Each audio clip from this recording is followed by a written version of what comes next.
Muy bien, vamos a empezar con nuestro primer ejercicio sobre flujo eléctrico. El primer ejercicio nos habla acerca de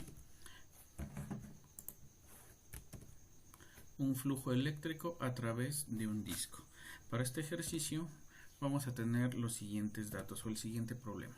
Vamos a tener un disco de radio de punto a un metro que equivale a 10 centímetros, el cual inicialmente se coloca a un ángulo de 30 grados con respecto al campo eléctrico, que lo vamos a considerar uniforme en esta ocasión.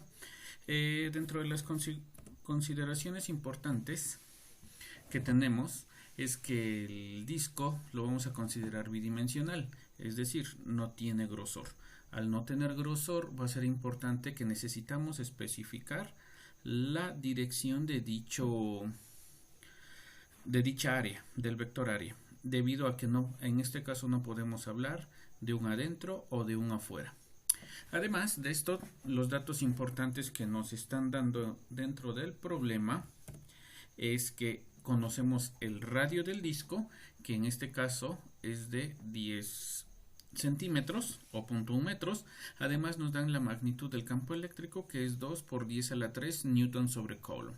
Y como se mencionó previamente, el campo eléctrico es uniforme, lo que nos está garantizando que todas las líneas del campo eléctrico, en este caso en la figura las veremos en rojo, estas líneas van a ser paralelas.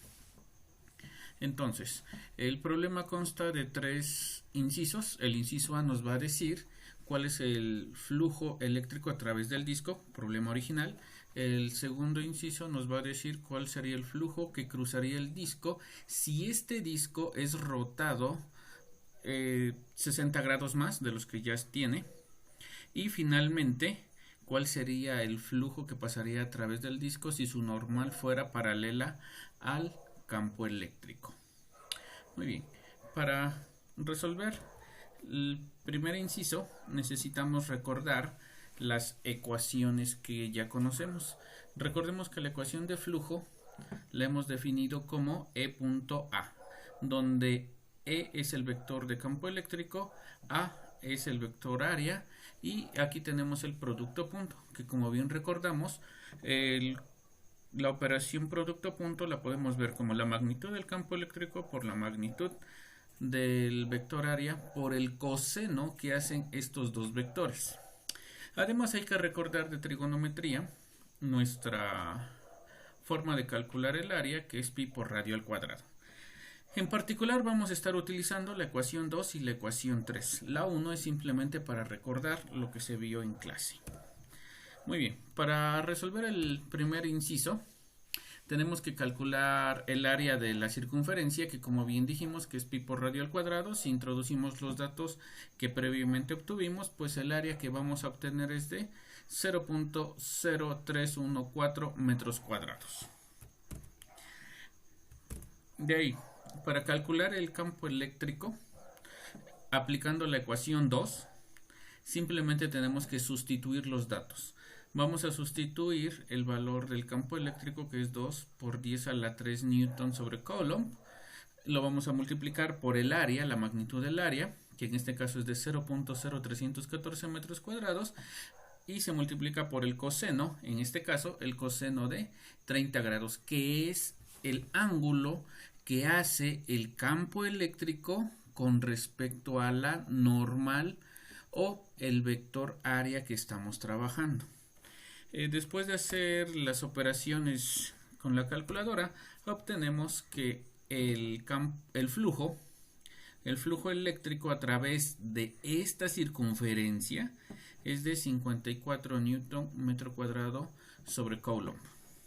Esto nos resuelve lo que viene siendo el inciso A.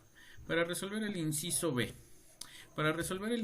primero debemos de recordar que el disco ha sido rotado de tal manera que hace su normal, esta es la normal hace un ángulo de 90 grados respecto a la dirección del campo eléctrico. El disco sigue teniendo el mismo radio. Sin embargo, nosotros ya sabemos a priori que el resultado tiene que ser 0.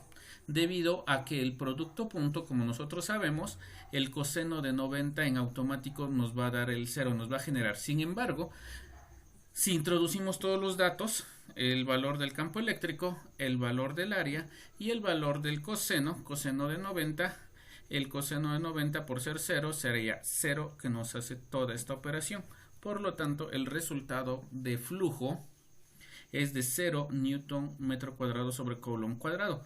Como les digo, esto es coherente debido a que este círculo o este disco no está pasando ninguna línea de campo eléctrico a través de él. Es decir, recuerden que aunque aquí se ve de forma ejemplificativa un grosor, este grosor en realidad vale 0. Al valer 0 este grosor, por lo tanto, no está atravesando ninguna línea de campo eléctrico. El caso extremo lo vamos a tener para resolver el inciso C.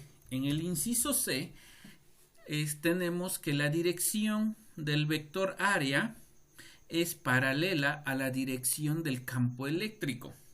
En este caso, al introducir los datos en la ecuación número 2, pues tenemos que es coseno de 0. Y este coseno de 0, como bien sabemos, vale 1. Por lo tanto, el resultado para el flujo eléctrico es de 54 newton metro cuadrado sobre coulomb cuadrado. De lo que observamos en esta ocasión es que tenemos dos casos extremos. Los dos casos extremos vienen siendo el inciso B y el inciso C, donde en uno va a ser 0 debido a que no hay líneas de campo eléctrico que atraviesen por esta circunferencia, y el inciso C, que es el otro caso extremo donde todas las líneas de campo eléctrico, o mejor dicho, por esta área pasa la mayor cantidad de flujo.